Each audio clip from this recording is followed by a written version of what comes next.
दोस्तों कहते हैं ना, suicide is a permanent solution to a temporary problem, but this is not true, क्योंकि बर्थ और डेथ ये हमारे हाथों में नहीं है। दोस्तों आज का वीडियो को मैं एक छोटा सा स्टोरी से शुरू करना चाहता हूं और ये स्टोरी एक रियल घटना के ऊपर आधारित है। फरवरी 2018 की बात है जब मेरा एक दोस्त ने मुझे अपने कॉलेज के बर्थडे पर इनवाइट किया और बर्थडे बहुत धूमधाम से मनाया जा रहा था। लेकिन जो बर्थडे बॉय था वो एक कोने पर बैठकर बहुत रो रहा था। तो मैंने उससे पूछा कि भाई आज तुम्हारा बर्थडे है और तुम रो रहे हो। तो उसने अपने आंखों से आंसू टपकाते हुए एक लंबी सांस लेकर मुझसे कहा, भैया कुछ दिन पहले मैंने अपने बहुत ही करीब दोस्त को खो दिया, उसने सुसाइड कर लिया। उसका ये बात सुनकर मैं समझ नहीं पाया कि कैसे रिएक्ट करूं और मैं कुछ पूछूं इससे पहले वो बहुत ही फ्रस्ट्रेशन और गुस्से में आकर कहा, क्या आप नहीं जानना चाहते हो उसने सुसाइड क्यों किया?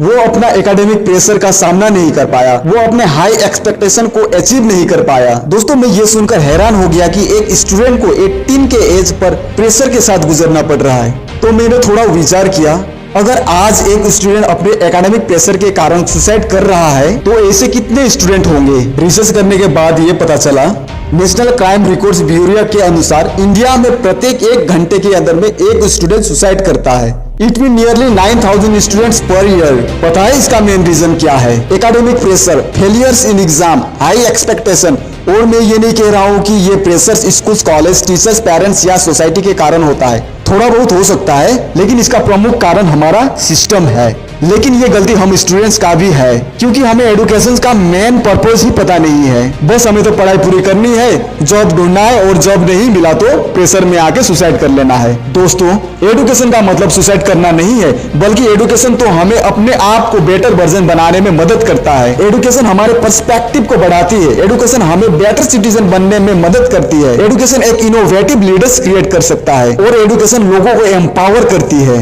लेकिन आज हम लोगों ने एजुकेशन का मतलब ही बदल दिया। जब एजुकेशन की बात आती है तो हम इसे एक चलता फिरता जिंदा लाश के साथ कंपेयर करते हैं, जो कि एक रेस के पीछे पड़ा हुआ है। और वो भी क्या का रेस? अच्छे नंबर लाने का रेस, अच्छे ग्रेड्स लाने का रेस, अच्छे स्कोर्स लाने का रेस, ताकि एक अच्छे यूनिवर्सिटी में एडमिशन मिल सके और इसके बाद हाईएस्ट पेइंग जॉब मिल सके। और जो स्टूडेंट्स अच्छे नंबर्स, स्कोर्स और ग्रेड्स नहीं ला पाते हैं, इस रेस में वो हार जाते हैं और उन्हें या तो मीडियोकर लाइफ जीना पड़ता है या फिर प्रेशर्स, डिप्रेशन और एंजाइटी में आकर सुसाइड कर लेना पड़ता है। दोस्तों अगर आप अपने एकेडमिक्स, करियर, बिजनेस या कोई भी प्रोफेशन में सक्सेस अचीव करना चाहते हो तो आप अपने लाइफ में फेल जरूर होंगे, लेकिन हमें रुकना नहीं है।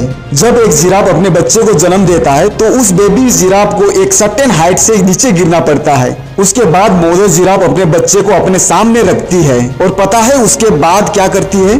अपने बच्चे को जोर से एक लात मारती है। अभी अभी बच्चे का जन्म हुआ है और माँ जोर से लात मारती है। अब बेबी जिराफ समझ नहीं पाता है, अभी तो आया हूँ दुनिया में और आते ही ऐसा झटका मिला, उसे लात का मतलब ही समझ में नहीं आया। और जैसे बेबी जिराफ थोड़ा होश में आया, फिर उसकी माँ ने और जोर से एक लात मारी। अब बेबी जिराफ सोचने लगा अगर कुछ नहीं किया तो ऐसा ही चलता रहेगा। अब बेबी जिराफ गिरता पड़ता खड़ा होने की कोशिश किया और जैसे ही वो अपने कोमल पैरों में खड़ा हुआ, फिर से उसकी माँ ने जोर से लात मारती है। अब बेबी जिराफ नीचे गिरने के बाद उठकर दौड़ने लगता है। इसके बाद मदर जिराफ अपने बच्चे को गले से लगाती है और चुनना शुरू करती है। पता है मदर जिराफ अपने बच्चे को लात क्यों मारती है? मदर जिराफ अपने बच्चे को लात इसलिए मारती है कि वो उठना सीखे, और दूसरी लात इसलिए मारती है कि ये उसे याद रहे कि गिरने के बाद फिर से उठना सीखे।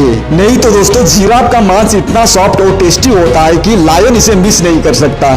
दोस्तों जिंदगी भी मदर जिराफ जैसी है, कई बार लात मारती है, हम फेल हो जाते हैं, but we should get up. फिर से फेल हो जाते हैं, फिर हमें उठना चाहिए। कहते हैं ना, consistency is the key to achieve success in life. इसलिए चाहे दुनिया जो भी कहे, अपना फोकस को अपने काम के प्रति इतना स्ट्रांग बना दो कि आपको ये पता ही ना चले कि लोग आपके बारे में क्या नेगेटिव कमेंट कर रहे हैं। एक समय की बात है, मल्टीनेशनल कंपनी का एक एम्प्लॉय अपने मैनेजर को एक रिजाइन लेटर लिखता है। कंपनी का मैनेजर उस लेटर को पढ़ता है। लेटर को पढ़ने के बाद मैनेजर उस एम्प्लॉय को अपने चैम्बर में बुलाता है। मैनेजर उस एम्प्लॉय से पूछता है, रिजाइन करने का मेन रीजन क्या है? क्या आपको सैलरी कम मिल रहा है या प्रमोशन नहीं मिल रहा है? तो वो एम्प्लॉय कहता है, सर ऐसा कोई बात नहीं है, बात यह है कि कंपनी के सीनियर लोग मेरे बारे में बहुत गलत बात करते हैं मुझे लूजर कहते हैं और भी मेरे बारे में अनाप शनाप बोलते रहते हैं, इसलिए मैं इस कंपनी से तंग आ गया हूँ और रिजाइन करने जा रहा हूँ। उस एम्प्लॉय का बात सुनकर मैनेजर ने कहा, ठीक है, मैं तुमको नहीं रोकूंगा, लेकिन इससे पहले तुम्हें मेरी एक शर्त पूरी करनी होगी, तभी मैं तुम्हें रिजाइन के लिए अप्रूव करूंगा। तो उस एम्प्लॉय ने कहा, ठीक है सर, मुझे क्या करना होगा। तभी कंपनी के मैनेजर ने अपने पियोन से एक ग्लास मंगाई जो कि पूरी तरह पानी से भरा हुआ था।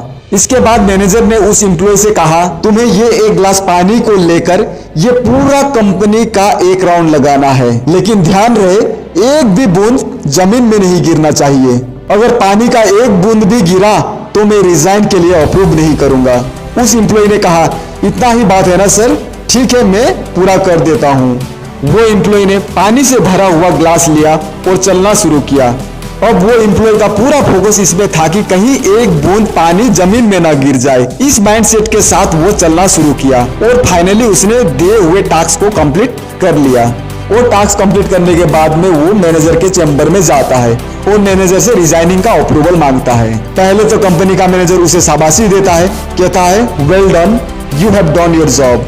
इसके बाद मैनेजर उस एम्प्लॉय से एक लास्ट क्वेश्चन पूछता है, कहता है कि मुझे इस पूरे कंपनी में मौजूद एक ऐसा आदमी का नाम बता दो जिन्होंने तुम्हें भला बुरा कहा हो जब तुम ग्लास से भरा हुआ पानी को लेकर इस कंपनी का पूरा चक्कर लगा रहे थे। तब उस एम्प्लॉय ने कहा, सर मुझे तो कुछ याद नहीं, क्योंकि जब मैं राउंड लगा रहा था तो मेरा पूरा ध्यान इसमें था कि कहीं पानी का एक बूंद जमीन में गिर न जाए। तभी कंपनी का मैनेजर ने कहा, दुनिया में ऐसा कोई जगह खाली नहीं है जहां लोग तुम्हारे बारे में कुछ नहीं बोलेंगे। उस एम्प्लॉय को यह समझ में आ गया था कि अगर किसी काम को कंप्लीट फोकस के साथ करेंगे तो दुनिया का कोई भी चीज हमें डिस्ट्रैक्ट नहीं कर सकता। हम लोग इस बात से डरते हैं कि लोग क्या कहेंगे, इसलिए कहते हैं ना, सबसे बड़ा रोग क्या कहेंगे लोग। दोस्तों, दुनिया के लोग तो बोलेंगे, नेगेटिव कमेंट करेंगे। अगर आप लाइफ में प्रोग्रेस कर रहे हो तो आपके सक्सेस को देखकर लोग जलेंगे, और अगर आप अनसक्सेसफुल भी हो तो भी लोग आपको भला बुरा कहेंगे। फ्रस्ट्रेशन, डिप्रेशन और एंजाइटी जैसे चीज का शिकार बना देंगे और आपको प्रेशर में लाकर सुसाइड करने पर मजबूर कर देंगे। दोस्तों, ये हमारा कंप्लीट लाइफ केवल 2 लेटर का डिफरेंस है, B and D. B means birth and D means death, जो कि हमारे हाथ में नहीं है, लेकिन इसके बीच जो सी है ना, ये हमारे हाथ में है, और वो है चॉइस। इसलिए ये आपके ऊपर डिपेंड करता है कि आप अपने लाइफ स्टाइल को कैसे डिजाइन करना चाहते हो। दोस्तों, जिंदगी है ना, तकलीफ तो होगी ही, वरना मरने के बाद तो जलने का भी एहसास नहीं होता है। That's all for today guys. This is Shivam from the Power of Info. Signing off for the day. Be happy, be safe.